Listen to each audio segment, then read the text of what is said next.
Thank you very much, Tony. And the trouble with conferences like this, where I get overstimulated by the combination of things, and you're the last keynote speaker, you never should know what you're going to say until you stand up here, because it's changing the new ideas. And I'm going to try to pull some of those together, as well as tell you about some of the things we're doing that are compatible and are in line with getting there. That is to say, it's action. So the William Walker oration, it's a great honor to get it.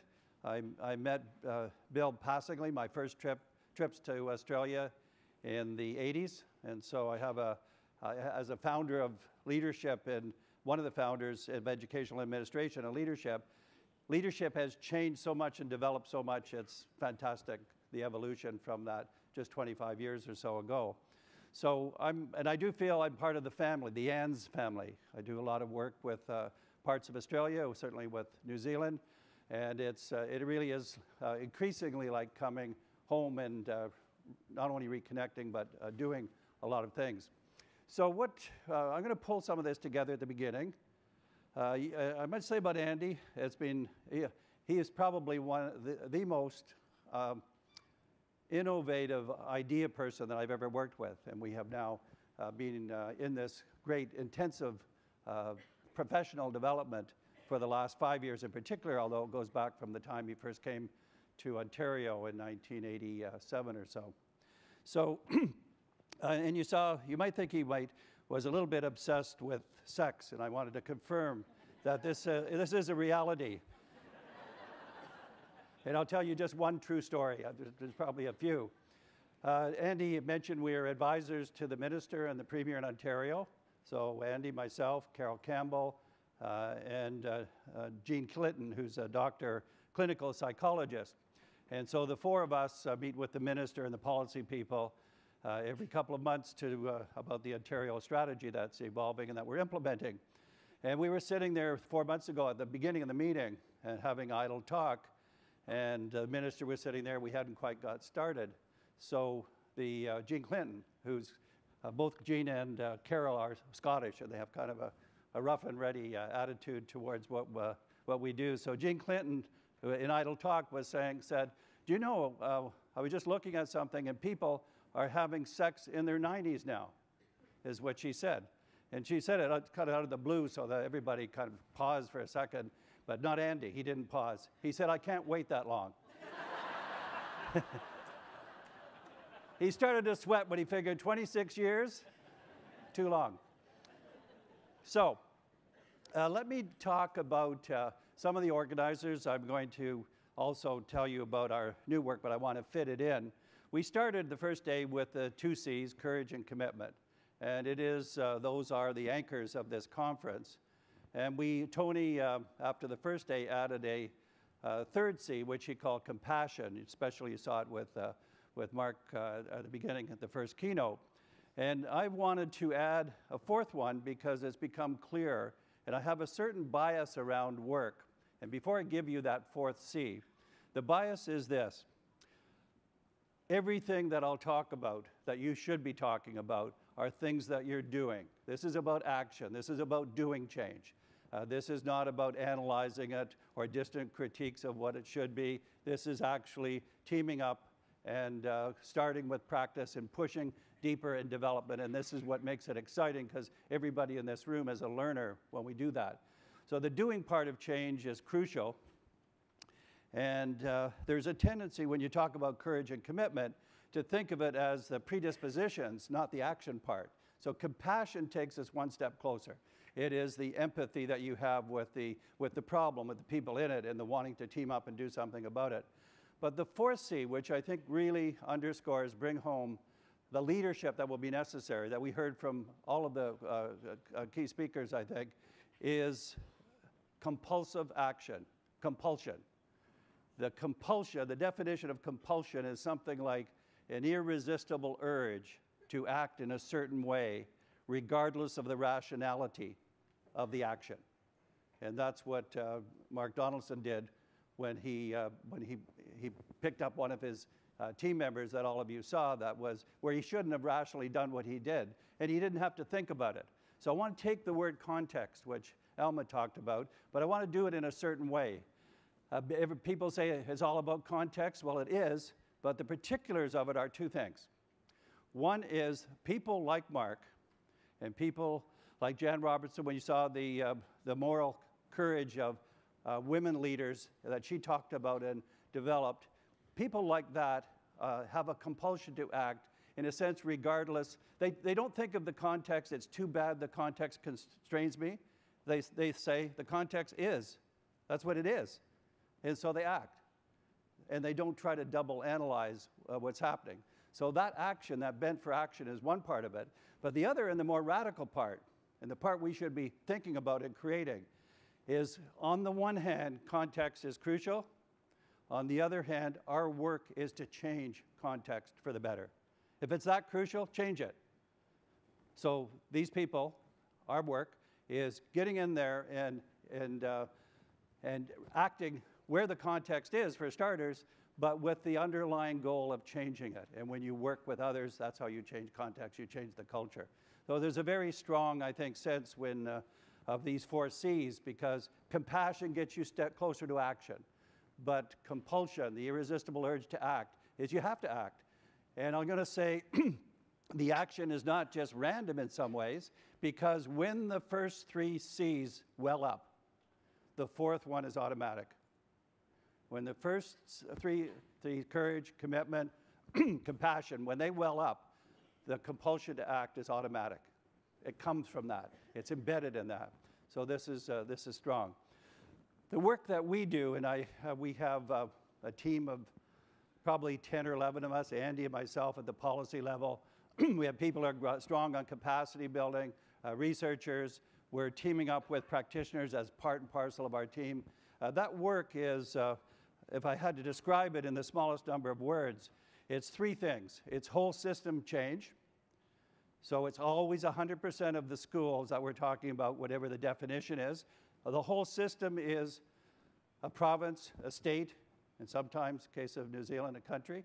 So it is the whole system. That's how we start. We might start with parts of it, but from day one, it is the whole system that we're talking about. That's one of 3 things. The second thing is we change learning. So the depth of that action is about changing learning and the learning relationship, and I will talk about that. And the third thing is to make sure that you have in mind the outcomes, where it's heading, to be concerned about how are you going to assess its impact. If you take those 3 things, that's the work.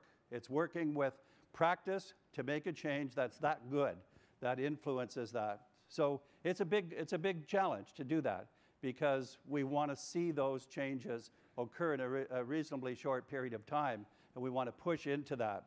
So I'm going to talk about our own work a little bit. It's around the world. It includes some of you, of course, and it's also tied into what Andy said, his less bold, more bold, broad, specific. And just to give you an advanced organizer, what we are doing is working on the bold side of town, but we're cycling back between specific and broad. We're not in the top right-hand corner, because if you get in the top right-hand corner, remember it was bold and specific, you get stuck on specific and not enough innovation. If you stay in the bottom right, which is bold and broad, you don't get enough specificity. And so you have to cycle back and forth in innovation and development on the bold side of town. That's the nature of the work. And so this work, again, in concrete terms, we've had the privilege in Ontario since late 2003, beginning of 2004, to work now with 2 premiers, same party, two premiers, and work with the ministry and work with the school districts, 72 school districts in Ontario, 2 million students, 4,900 schools, 4,000 primary, 900 secondary, and to help transform and build capacity across, again, the whole system. And as Andy referred to it, we've been very successful, enormously successful in literacy. Not just minimal literacy, but really strong literacy. We've closed some gaps, reduced gaps in special education, also English language learners. Big success in secondary school graduation. But that still is on the the left side of that, so the less bold kind of work. But it's paid off. It's created a foundation to go further. So before long, I'm going to talk to you about what further looks like. That's going to be the main essence of what I'd like to refer to. So we learn by doing. We learn from practitioners. If I'm a plagiarizer, I'm plagiarizing from practitioners. So if I take a concrete example, when we worked actually in Canberra, Jim, when you were a Director General, we worked for a 3-year period, a fairly stagnant system to begin with. Leadership always comes from the inside. We're the outside enabling it, but it's the inside driving it. And there were various things going on. And we came every year, spent a few days in schools, talking to the full group, talking to the leadership team. And one of the schools that we visited a couple of times, Canberra High School, they had, the first year we were there, had introduced coaching, peer coaching. So they got a peer coaching framework, quality feedback framework. And most of the teachers that day we were there at the beginning said, this is not for us. They said, we don't want people, even if they're our peers, coming into our classroom to look at how we're teaching and tell us how to teach differently. Not for us. So there was a fair amount, if you like, resistance. They did a lot of the right things, the partnerships, the development together. And we came back and we were doing filming in that school 3 years later. And everybody was using the peer coaching method, 100% of the teachers. So we saw it. It was great. People were getting better teaching. They're getting better results, better engagement. But they were also, they were excited about it, and there was no question about it. So we did film that, but I was curious about how can you go from time 1, when a lot of people are against something, to time 2 years later, when the same people mostly have now changed their minds and they're doing it. So at the end of the day, and I actually didn't even get this on film, but I'll always remember this insight. I said to the deputy principal, I said, this is impressive from a change point of view. Everybody's embracing it, it's working, all of that. I said, is this peer coaching method, this program, is it compulsory or voluntary? Is it mandatory or voluntary for teachers to participate? Without hesitation, he said, it's voluntary but inevitable. That's a good change process. When you partner up and you shape and reshape ideas as you develop capacity and ownership, the process produces the commitment and the impact to do it. You don't have to mandate it. And this is an important part. So we've learned about these changes from Ontario initially. We now are working massively, including Andy again, in California. Much more challenging, 1,009 districts. The population is same size as all of Canada, 42 million, let's say. And we're working every level. The governor, who's a bit quirky, former Jesuit, the principle of subsidiarity, said, okay, we're going to put resources down to the local district level, 1,009 of them. We work with the state superintendent, with the Administrators Association, principals and superintendents across it. And I won't go into the details. And on my website, which is michaelfullan.ca, and I now think CA is bilingual, California and Canada. So michaelfullan.ca, you can see our California corner where we're kind of monitoring this as we participate in it. So there's a very exciting challenge because everybody inside California that we know at all levels, the superintendents, the principals, the unions that Andy works more closely with and that we now recently have, all of those parties are saying, we agree that that the wrong drivers, and I just want to punctuate this, almost a lot of you will know the wrong drivers paper that Tony commissioned from me 2011 that we published it. It's choosing the wrong drivers for whole system change. And the wrong drivers are punitive accountability, individualism, technology, and ad hoc policies. So every system that chooses the wrong drivers goes down a path of negativity, of lack of change, of actually things get worse. And the right drivers, which are the corresponding part, capacity building instead of accountability, teamwork instead of just individualism, pedagogy driving technology, not the other way around, and then coordinated policies or systemic policies. So those, since that time, we've been working on building what the right drivers look like, fresh start in new systems, and that's what we're doing in California, building